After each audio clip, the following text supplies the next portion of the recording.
Assalamualaikum warahmatullahi wabarakatuh. Selamat malam Mbak Risma, selamat malam teman-teman semua.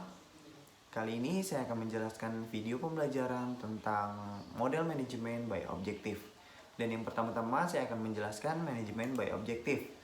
Secara garis besar, bawah pengertian manajemen by objektif merupakan proses di mana manajer tingkat bawahan dan atasan secara bersama-sama mengidentifikasikan tujuan umum organisasi, termasuk menetapkan kawasan tanggung jawab setiap individu untuk menetapkan hasil yang diharapkan. Dan selanjutnya saya akan menjelaskan secara garis besar dan secara luas tentang definisi manajemen by objektif itu sendiri.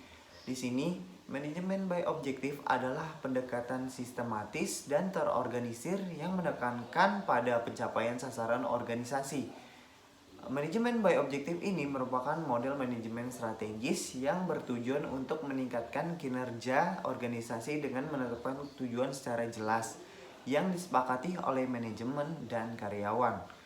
Dan menurut Frank Jeffkin, fungsi dan tujuan manajemen PR atau humas untuk menunjang fungsi kegiatan manajemen organisasi perusahaan adalah berdasarkan pencapaian tujuan yang objektif, atau disebut juga dengan manajemen by objektif, secara efisien dan efektif melalui proses komunikasi yang terencana baik ke dalam maupun keluar antar organisasi dengan publik ya, dalam mencapai tujuan yang spesifik dalam melaksanakan kerjasama suatu tim terorganisasi secara objektif dan efektif untuk mencapai sasaran tujuan utama organisasi atau perusahaan. Nah, teman-teman, di sini juga saya akan menjelaskan tentang bagaimana sih proses manajemen by objektif. Dan yang pertama adalah menentukan atau merevisi tujuan perusahaan berdasarkan visi dan misi yang sudah ada. Dan yang kedua, proses manajemen by objektif adalah menentukan sasaran dan tujuan untuk karyawan atau manajemen tersebut mencapai tujuan yang jelas. Dan yang ketiga adalah memantau perkembangan dan pelaksanaan dan kinerja dari karyawan tersebut. Dan yang keempat adalah mengevaluasi kinerja, memberikan feedback, dan memberikan penghargaan bagi karyawan yang mampu mencapai sasaran dan target. Baik teman-teman semua, setelah saya menjelaskan secara singkat dan secara luas tentang definisi manajemen by objektif, selanjutnya saya akan menjelaskan tentang kelebihan dan kekurangan menggunakan model manajemen by objektif. Yang pertama, saya akan menjelaskan tentang kelebihan manajemen by objektif. Pertama-tama, kelebihannya adalah memungkinkan para individu dapat mengetahui apa yang diharapkan dari mereka. Yang kedua, membantu dalam perencanaan dengan membuat para manajer menetapkan satu tujuan dan sasaran. Yang ketiga, memperbaiki komunikasi antar manajer dan bawahan. Yang keempat, individu dapat mengetahui sasaran dan informasinya. Selanjutnya, saya akan menjelaskan apa sih kekurangan dari manajemen by objektif.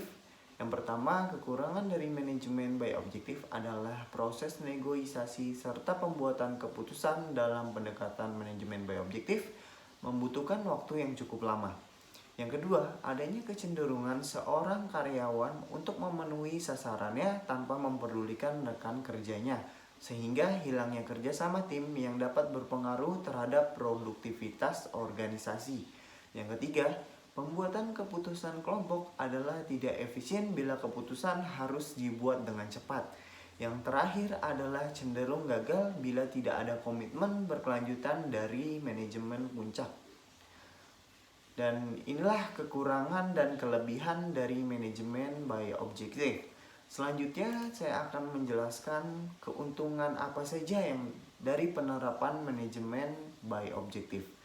Penerapan yang pertama adalah kejelasan tujuan organisasi tersebut.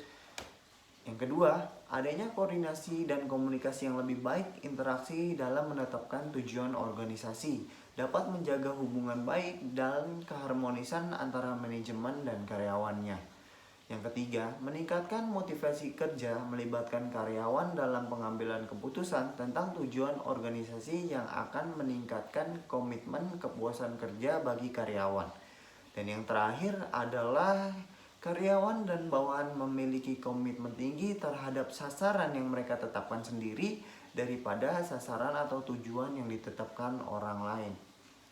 Dan Kita di sini dapat menyimpulkan secara garis besar atau secara luas dari awal manajemen by objektif, definisi manajemen by objektif, kekurangan dan kelebihan ataupun proses dari manajemen by objektif itu sendiri.